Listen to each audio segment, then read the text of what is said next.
But I want to share in particular one testimony from a lady. I think some people prayed for her, I think it was the second night.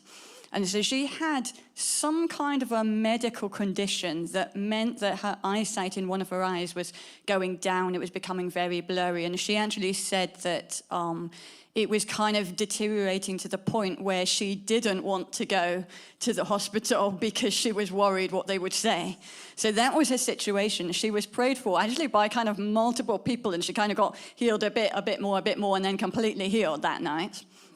But the interesting thing was that, so yesterday, Jonathan, who was speaking last night, just kind of in the prayer before the service, asked her, would you be willing to share a testimony?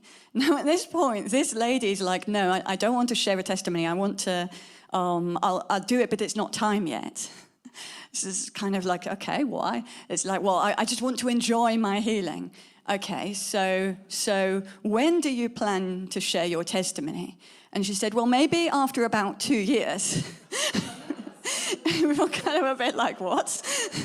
I don't know what she'd heard, what had kind of set this whole thing up. So she has this plan of receiving a healing, enjoying it, and not sharing any testimony for like 2 years. Well, various people, gently encouraged her as to how the Lord might use her and all the rest of it. At the end of the situation, she finally agrees and goes, you know what, okay, I'll share my testimony. So she gets up when it was a time in a meeting to share her testimony, and Jonathan was kind of there with her when she shared her testimony. And then as testimony, so often it kind of replicates the same thing.